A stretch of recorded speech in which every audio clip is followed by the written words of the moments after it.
ഇതൊക്കെ ഓടി നടന്ന് കടിച്ചുകൊണ്ടിരിക്കുകയാണ്. അതാണ് പേ പിടിച്ച മാതിരിയാണ് വിനായകൻ്റെ പോക്ക്. മകൻ്റെ തടസ്സമാകുന്നവരെയൊക്കെ മൂലയ്ക്കാക്കി ഒക്കെ ചെയ്യുന്ന അങ്ങനത്തെ ലോബിംഗ് ഒക്കെ നന്നായിട്ട് നടത്തിയിട്ടുള്ള ആളുമാണ് യേശുദാസ് കരിയറിനകത്ത്. ഇവന് ഉപയോഗിക്കാവുന്ന ജാതി കാർഡ് ഉപയോഗിച്ചിട്ടുള്ള പ്രിവിലേജ് ഉണ്ടെങ്കിൽ അത് യേശുദാസിനും ബാധകമാണ്. ഈ വിനായകൻ എന്ന് പറഞ്ഞ ഒരു പൊതുശല്യമായിട്ട് മാറുന്നതെന്ന് വെച്ചാൽ വെള്ളമടിച്ചതിന് ശേഷം ഫ്ളാറ്റിന് താഴെ നിന്ന് മേളത്തെ ഫ്ളാറ്റുകാരനെ തെറി പറയുക, ഭാര്യയെ തെറി പറയുക. വിനായകന്റെ മനസ്സിനകത്ത് ഈ സമൂഹത്തോടൊക്കെ ഉള്ളൊരു വെറുപ്പുണ്ട്. കേരളത്തിൽ ജാതീയത തിരിച്ചു കൊണ്ടുവരാനുള്ള ശ്രമത്തിന്റെ വഴിയിലാണ് വിനായകൻ ഉൾപ്പെടെയുള്ളവർ പോകുന്നതെന്നാണ് ഞാൻ മനസ്സിലാക്കുന്നതിനകത്ത്. ഇവനൊക്കെ തനി അല്പനാണ്. ഇത്തരം അല്പന്മാരെ മലയാള സിനിമ ബഹിഷ്കരിക്കുകയാണ് വേണ്ടത്. രാജൻഭായ് നമസ്കാരം. നമസ്കാരം. രാജൻഭായ്, നമ്മുടെ ഈ വിനായകൻ ഒരു പൊതുശല്യമായി മാറിയെന്നാണ് എറണാകുളം DCC പ്രസിഡന്റ് മുഹമ്മദ് ഷിയാസൊക്കെ ആരോപിക്കുന്നത്. ശരിക്കും വിനായകൻ ഒരു പൊതുശല്യമായിട്ട് മാറിയിട്ടുണ്ടോ? വിനായകൻ പൊതുശല്യം എന്ന് പറഞ്ഞൊരു പേപ്പട്ടി രീതിയിലേക്ക് പോകുന്നുണ്ട്. സാധാരണ ശല്യങ്ങൾ ഒരുപാട് നമ്മൾ കാണും, പക്ഷേ ഇത് ശല്യം എന്നുള്ളതല്ല, ഇത് അപകടകരമായിട്ടുള്ള അവസ്ഥയിലേക്ക്. കാരണം പേപ്പട്ടിക്ക് അതിൻ്റെ സമനില തെറ്റിപ്പോവുക ഇന്ന്. കാരണം പേ ബാധിക്കുമ്പം അതല്ലാതെ പേ ബാധിക്കുന്നതിന് മുമ്പ്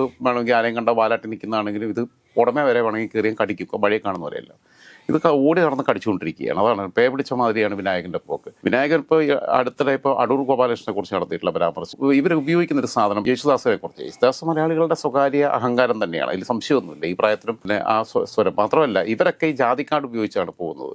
ഈ സംഭവം ഗോവിന്ദമാഷ ശ്രദ്ധപ്പെട്ടിട്ടുണ്ടോ എന്ന് എനിക്കറിയത്തില്ല. ഗോവിന്ദമാഷ് അവൻ്റെ പോസ്റ്റ്, വിനായകൻ്റെ ഫേസ്ബുക്കിലെ പോസ്റ്റൊക്കെ കാണുകയാണെന്നുണ്ടെങ്കിൽ, അതേപോലെ പറച്ചിലും ഒക്കെ കാണുകയാണെന്നുണ്ടെങ്കിൽ, കേരള സർവകലാശാലയുടെ സിലബസിനകത്ത് വിനായകൻ്റെ ജീവചരിത്രം പഠിപ്പിക്കണമെന്നും പറഞ്ഞിട്ട് വേണമെങ്കിൽ തുടങ്ങും. കാരണം അതിനാണ് സാധ്യത. കാരണം അങ്ങനെയുള്ളത് സെലക്ട് ചെയ്തുകൊണ്ടിരിക്കുക. പോലെ മാധ്യമപ്രവർത്തക അപർണ കുറുപ്പിനെതിരെ നടത്തിയിട്ടുള്ള പരാമർശങ്ങൾ നമ്മളൊക്കെ വിമർശിക്കാറുണ്ട്. നമ്മൾ ഏത് എക്സ്ട്രീം വരെ പോകാൻ നമ്മൾ തയ്യാറാണ്.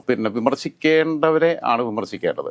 യേശുദാസിനെ കുറിച്ച് വേണമെങ്കിൽ വേറെ വിമർശനങ്ങളുണ്ട്. യേശുദാസിനെ പണ്ട് നമ്മളെ എഴുത്തുകാരൻ സക്കറിയെ കല്ലെറിഞ്ഞതാണ്. ഞാൻ എപ്പോഴും പറയാറുള്ള കാര്യം, സക്കറിയ ജീവിതത്തിൽ ചെയ്ത ഏറ്റവും വലിയ സൽക്കർമ്മം എന്നുള്ളതാണ്. യേശുദാസ് അഹങ്കാരിയാണോ എന്ന് വെച്ചാൽ അഹങ്കാരിയാണ്. അഹങ്കരിക്കാം, അതിനുള്ള സാധനമുണ്ട്. അദ്ദേഹം സംഗീത മേഖലയിൽ മറ്റ് പലരെയും ചിലരെയൊക്കെ കോർണർ ചെയ്യുകയും സ്വന്തം മകൻ്റെ തടസ്സമാകുന്നവരെയൊക്കെ മൂലയ്ക്കാക്കി ഒക്കെ ചെയ്യുന്ന അങ്ങനത്തെ ലോബിംഗ് ഒക്കെ നന്നായിട്ട് നടത്തിയിട്ടുള്ള ആളുമാണ് യേശുദാസ് കരിയറിനകത്ത്. യേശുദാസ് കേരളത്തിലെ അറിയപ്പെടുന്ന പ്രമുഖ ബിൽഡേഴ്സ് ഗ്രൂപ്പിൻ്റെ ബ്രാൻഡ് അംബാസഡർ എന്നുള്ള രീതിയിൽ ഖത്തറിൽ പ്രോഗ്രാം സംഘടിപ്പിച്ചപ്പം പത്രക്കാർ, ഇത്രയും കോടികളുണ്ട്, പക്ഷെ മറ്റേതൊരു ഉടായ്പ ബിൽഡേഴ്സുമാണ്.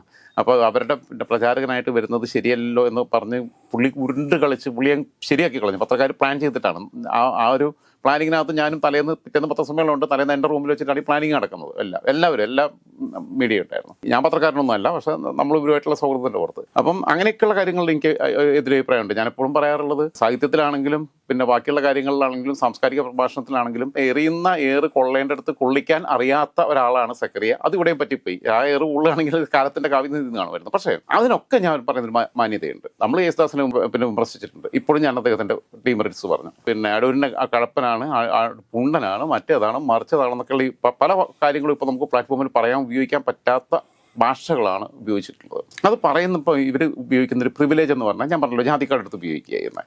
ഇവർ ഞങ്ങൾ തെരുവിൻ്റെ സന്തതികളാണ്, കീഴാളന്മാരാണ്, ഞങ്ങളുടെ ഭാഷയാണ് ഉപയോഗിക്കുന്നതെന്നൊക്കെ പറയുന്നത് അതൊക്കെ ഒരു മറ്റേടത്തെ ന്യായീകരണമാണ് എന്നേ പറയാൻ പറ്റുള്ളൂ. യേശുദാസും അത്തരം വിഭാഗത്തിൽ നിന്ന് വന്ന ആളാണ്. അദ്ദേഹം ലത്തീൻ കത്തോലിക്ക സമുദായ അംഗമായിരുന്നു എന്നാണ് ഞാൻ മനസ്സിലാക്കുന്നത്. അങ്ങനെ അപ്പം അധസ്ഥിത വിഭാഗത്തിൻ്റെ പ്രതിനിധി തന്നെയാണ് യേശുദാസും. ഇവന് ഉപയോഗിക്കാവുന്ന ജാതി കാർഡ് ഉപയോഗിച്ചിട്ടുള്ള പ്രിവിലേജ് ഉണ്ടെങ്കിൽ അത് യേശുദാസിനും ബാധകമാണ്. കാരണം ഒരു കാലഘട്ടത്തിൽ വരേണ്യവർഗത്തിന്റെ അല്ലെങ്കിൽ ബ്രാഹ്മണിക് പൊളിറ്റിക്സിന്റെ ഒക്കെ ഭാഗമായിട്ട് സംഗീതവും ഒക്കെ അവർക്കായിട്ട് സംവരണം ചെയ്യപ്പെട്ടിരുന്ന കാലഘട്ടത്തിൽ, അന്നത്തെ കാലത്ത് ജോസഫ് ഭാഗവതരൻ ആയിരുന്നു അല്ലേ അദ്ദേഹത്തിന്റെ പിതാവിന്റെ പേര്. അങ്ങനെ അപ്പൻ്റെ അടുത്ത് സംഗീതം പഠിച്ച് അങ്ങനെ വന്ന് സ്വന്തം വഴി വെട്ടി വന്ന ആളുടേതായിട്ടുള്ള ചില അഹങ്കാരമൊക്കെ ഉണ്ടാവും, ആളുകൾക്കുണ്ടാവും. സെൽഫ് മെയ്ഡ് ആയിട്ടുള്ള ആളുകൾക്ക്, ഒരുപാട് യാത്രകളിലൂടെ കടന്നു വന്നവർക്ക് അവർ സ്ഥാനത്തെത്തുമ്പോൾ ചിലപ്പോൾ അഹങ്കാരമൊക്കെ ഉണ്ടാവും. അത് കലാഭവമണിക്കുണ്ടായിരുന്നു. കലാഭവമണി സ്റ്റേജിൽ ഫ്ലെക്സിബിൾ ആകുമ്പോഴും സൗഹൃദങ്ങളെ വല്ലാതെ സ്നേഹിക്കുകയും ആളുകളെ ഇഷ്ടപ്പെടുകയൊക്കെ ചെയ്യുമ്പോഴും ചില സ്ഥലത്ത് അറിയാത്ത സാധനം വരും. അത് വിനായകനും ഉണ്ടായിക്കോട്ടെ, ഞാൻ കുറ്റം പറയുന്നില്ല അതിനകത്ത്. ഇപ്പോൾ ഒരു ചേരിയിൽ ജീവിക്കുന്ന അല്ലെങ്കിൽ വേറെ അത്തരം സാഹചര്യങ്ങളൊക്കെ വന്ന ഒരാൾ ഒക്കെ ആകുമ്പം പല കാര്യങ്ങളുണ്ടാവും. വിനായകൻ വലിയ നടനാണോ? അല്ല. വിനായകന് പ്രത്യേകിച്ച് ഒരു എഫേർട്ട് എടുക്കേണ്ട ആവശ്യമില്ല വിനായകന് കിട്ടുന്ന റോളിൽ. കാരണം വിനായകന് കൊടുക്കുന്ന കഥാപാത്രങ്ങൾക്ക് പറ്റുന്ന രൂപഭാവങ്ങളുള്ളൊരു വ്യക്തിയാണ്.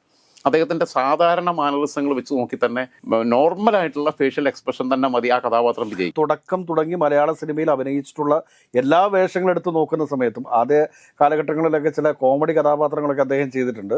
അതിനുശേഷം പിന്നീട് ജയിലർ ഉൾപ്പെടെയുള്ള സിനിമകളിൽ ചെയ്തിട്ടുള്ള വില്ലൻ കഥാപാത്രങ്ങളൊക്കെ നമുക്ക് മുമ്പിലുണ്ട്. അപ്പോൾ ആ സിനിമകളിലൊക്കെ ചേട്ടൻ പറഞ്ഞ പോലെ തന്നെ എനിക്ക് രൂപഭാവങ്ങൾ എന്താണോ അതൊക്കെ തന്നെയാണ് ആ സിനിമയിൽ കാണിച്ചിട്ടുള്ളത്. അല്ലാണ്ട് പ്രത്യേകിച്ച് പുള്ളിയുടേതായിട്ടുള്ളൊരു അഭിനയ മികവ് അതിനകത്തുണ്ടെന്ന് എനിക്ക് തോന്നുന്നില്ല. അതായത് ഇപ്പം നമ്മൾ ജയിലി ആടിയ ഗോവിന്ദസ്വാമിക്ക് ഒരു സിനിമയ്ക്കകത്ത് റേപ്പ് സീൻ ചെയ്യാൻ ഡയറക്ടർ പ്രത്യേകിച്ച് ഒന്നും പറഞ്ഞു കൊടുക്കേണ്ട ആവശ്യമില്ല. കാരണം അവനക്ക് എക്സ്ട്രാ എഫേർട്സ് ഒന്നും അവൻ അഭിനയിക്കേണ്ട ആവശ്യമില്ല. കാരണം അവൻ അതിൽ വിദഗ്ധനാണ്. അപ്പം ആ രീതിയിലുള്ള സ്വഭാവം എന്ന് പറഞ്ഞു കഴിഞ്ഞാൽ പിന്നെ ഇപ്പോൾ ദിലീപിന് ചാന്തുകൂട്ടം എന്നുള്ള സിനിമ ചെയ്യാൻ വലിയ എഫോർട്ടൊന്നും വേണ്ടി വന്നിട്ടില്ല ദിലീപിനെ സംബന്ധിച്ചിടത്തോളം. ദിലീപ് മാനവസങ്ങളിലൊക്കെ വരുന്ന നമ്മൾ പറഞ്ഞല്ലോ ഈ എക്സ്പ്രഷൻസിനകത്തൊക്കെ വരുമ്പോൾ അതിനകത്ത് സ്വാഭാവികമായി തന്നെ ചെയ്യാൻ പറ്റും. അപ്പം മമ്മൂട്ടി അമരത്തിൽ ചെയ്ത കഥാപാത്രമോ അല്ലെങ്കിൽ മമ്മൂട്ടി ബാക്കിയുള്ള സിനിമകൾക്കകത്ത് ചെയ്ത കഥാപാത്രമോ മോഹൻലാൽ ഭരതത്തിൽ ചെയ്ത കഥാപാത്രമോ ഒന്നും പോലെയുള്ള ഒരു റിസ്കി ആയിട്ടുള്ള സിനിമയല്ല ഇവർ ചെയ്തിട്ടുള്ളൂ. ഇവർക്ക് കിട്ടുന്ന ക്യാരക്ടർ എന്ന് പറയുന്നത് അങ്ങനത്തെ ക്യാരക്ടർ തന്നെയാണ്. ഇപ്പോൾ എഴുതുമ്പോൾ തന്നെ സ്ക്രിപ്റ്റ് റൈറ്റർ ഇന്ന ആളെ മനസ്സിൽ കണ്ടിട്ടാണ് എഴുതുന്നത്. ഇതിന് പറ്റിയ ആൾ ഇതാണെന്നുള്ളത് അറിയാം. കാസ്റ്റിങ്ങും വേറെ നടത്തേണ്ട ആവശ്യമൊന്നുമില്ല, വേറെ പരിപാടിയിലേക്കൊന്നും പോകണ്ട. അപ്പോൾ അത് വിനായകന് തന്നെ കൊടുക്കാൻ പറ്റും എന്നുള്ളതാണ്. അങ്ങനെ തന്നെയാണ് തീരുമാനിക്കുക. അപ്പം ചില സിനിമയ്ക്ക് തിടവള ബാബുവിന് കൊടുക്കുന്ന ചില കഥാപാത്രങ്ങൾ നമ്മൾ കണ്ടു, അതിനങ്ങനെയാണ്. അതേസമയം ഇന്ദ്രൻസിൻ്റെയോ അല്ലെങ്കിൽ ജഗതിയുടെയോ ഒക്കെ ലെവൽ വേറെയായിരുന്നു. അത് ഇപ്പോൾ പപ്പുവിൻ്റെയൊക്കെ ലെവൽ വേറെയായിരുന്നു.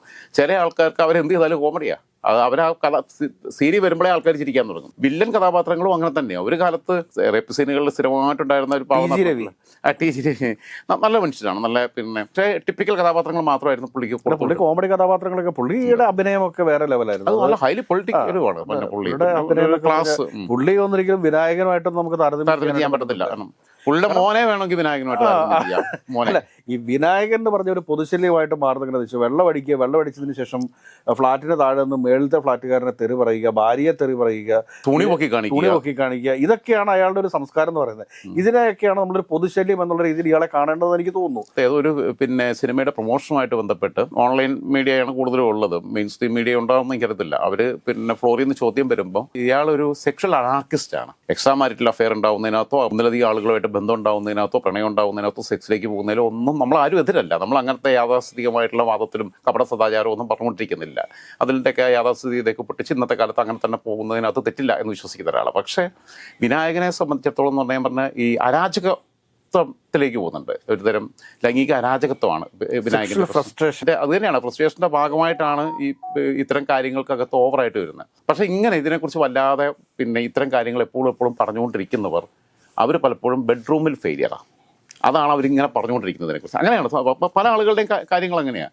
എനിക്ക് അവരോട് ഇല്ലെങ്കിൽ ഞാനിങ്ങനെയാണ് പിന്നെ എനിക്ക് തോന്നിയെന്നൊക്കെ പറയുന്ന ആൾക്കാർ പലരും ഫെയിലിയറാണ്. എനിക്കൊന്ന് ട്രിവാൻഡ്രം ലോഡ്ജ് എന്ന് പറയുന്ന സിനിമയ്ക്ക് അത് കൃത്യമായിട്ട് അവതരിപ്പിച്ചിട്ടുണ്ട്. കാരണം നമ്മുടെ ഹണി റോസ് എന്നിട്ട് മറ്റേ നമ്മുടെ മരിച്ചുപോയൊരു നടനുണ്ട്, അദ്ദേഹം പറയുന്നുണ്ട്, ഞാൻ 999 സ്ത്രീകളുമായിട്ട് ബന്ധത്തിലേർപ്പെട്ടിട്ടുണ്ട്, ഇനി അടുത്തത് എനിക്കൊരു പോലീസുകാരിയുമായിട്ട് ബന്ധത്തിൽ ഏർപ്പെടാനാണ് ആഗ്രഹം, അങ്ങനെ 1000 തികയ്ക്കാനാണ് താല്പര്യം എന്ന് പറയുന്ന സമയത്ത് ഹണി റോസ് ചെന്നിട്ട് ഇങ്ങനെ അങ്ങോട്ട് മുട്ടുമ്പത്തുന്ന സമയത്തേക്ക് ഇയാൾ അങ്ങോട്ട് തീർന്നു പോകുന്ന ഒരു രംഗമുണ്ട്. അവിടെ താനൊക്കെ ഇത്രയേ ഉള്ളൂ എന്ന് പറഞ്ഞ് ഹണി റോസ് തിരിഞ്ഞു നടക്കുന്ന ഒരു രംഗമുണ്ട്. അത് ശരിക്കും പറഞ്ഞു കഴിഞ്ഞാൽ ഈ വിനായകനെ പോലുള്ള ആളുകൾ തന്നെ ആയിരിക്കും എന്ന് എനിക്ക് തോന്നുന്നു. പിന്നെ ഞാനിത് പറയാൻ കാരണം IFFKയുടെ സമയത്ത് 2012-13 ഏത് വർഷമാണെന്ന് കൃത്യമായിട്ട് ഓർമ്മയില്ല. എനിക്ക് വളരെ നന്നായിട്ട് അറിയാവുന്ന പുനത്തിൽ കുഞ്ഞബ്ദുള്ളയുടെ വളരെ അടുത്ത സൗഹൃദം ഉണ്ടായിരുന്ന ഒരു യുവ എഴുത്തുകാരിയാണ്, ഫിലിം ആക്ടിവിസ്റ്റുമാണ്. ഇപ്പോൾ ആളെ പേര് പറയാൻ ബുദ്ധിമുട്ട്. അവള് പുനത്തിലുമായിട്ടും അങ്ങനത്തെ ഒരു കണക്ഷനിലേക്ക് ഒരു ഘട്ടത്തിൽ പോയിട്ടുണ്ട്. അപ്പം പ്രായമുണ്ട് പുനത്തിലിന്. പക്ഷേ എന്നോട് പറഞ്ഞത് പുനത്തിലുമായിട്ടുള്ള എക്സ്പീരിയൻസ് ഞാൻ എൻജോയ് ചെയ്തു. പക്ഷേ മലയാള സിനിമയിലെ മറ്റേ ജീവിച്ചിരിക്കുന്നതുകൊണ്ട് ഞാൻ കുറ്റം പേര് പറയുന്നില്ല. മലയാള സിനിമയിലെ വളരെ പ്രമുഖനായ ഒരു സംവിധായകൻ, അടുത്തിടെ ഒരു ചുമതലയിൽ നിന്ന് രാജിവെക്കേണ്ടി വന്ന ഒരു സംവിധായകൻ. ആ സംവിധായകനും ഇവളും കൂടെ ഇയാൾ വിളിച്ചിട്ട് അങ്ങനെ റൂമിൽ പോയി കഴിയുമ്പോൾ സിബി പറഞ്ഞ സെയിം, അത് മറ്റേത് സിനിമയ്ക്കകത്താന്ന് പറയാം. അവൾ പറഞ്ഞ എക്സ്പീരിയൻസ് അത് അവളെ കൊണ്ട് ഒന്നിനും പറ്റുന്നില്ല എന്നുള്ളത്. അപ്പോൾ ഇതൊക്കെയാണ് ഇവരെയൊക്കെ ഒരു സ്ഥിതി എന്ന് പറയുന്നത്. അപ്പം പിന്നെ വിനായകൻ അങ്ങനെ എന്തെങ്കിലും പ്രശ്നം ഉണ്ടോ എന്നുള്ളത് എനിക്ക് പലപ്പോഴും തോന്നിയിട്ടുണ്ട്. കാരണം വിനായകൻ അന്ന് പിന്നെ പ്രസ് മീറ്റിനകത്ത് ഈ സെക്ഷൽ അനാർക്കിസത്തെ കുറിച്ച് ചോദിക്കുമ്പോൾ എനിക്ക് സെക്സ് ചെയ്യാൻ തോന്നിയാൽ, നിങ്ങളോട് ചെയ്യാൻ തോന്നിയാൽ ഞാൻ നിങ്ങളോട് ചോദിക്കും, നിങ്ങൾക്ക് സമ്മതമാണെങ്കിൽ ഞാൻ അപ്പം ഉണ്ടാക്കും, എനിക്ക് ആരോട് ചെയ്യാൻ തോന്നിയാലും ഞാൻ അപ്പം ചോദിക്കും.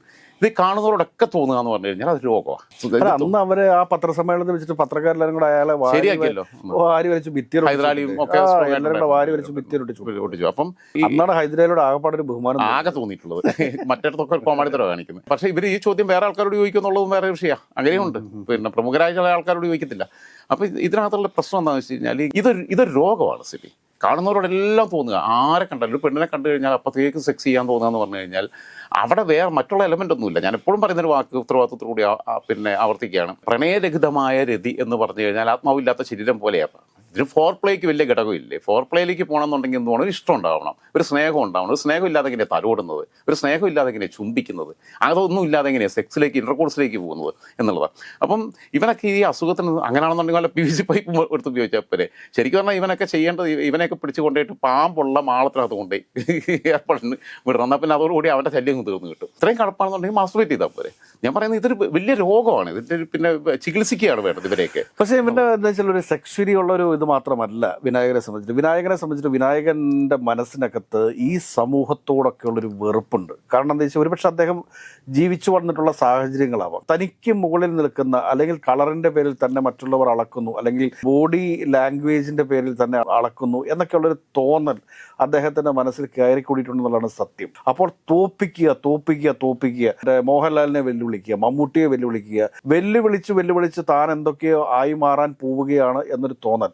അതിനുശേഷം ആരെങ്കിലും തിരിച്ച് വിമർശിച്ചു കഴിഞ്ഞാൽ അപ്പം തന്നെ ദളിത് കാർഡ് എടുത്ത് ഇടുന്ന ഒരു സ്ഥിരം പതിവ് ഈ വിനായകനുണ്ട് എന്നുള്ള കാര്യം നമ്മൾ മറന്നു പോകരുത്.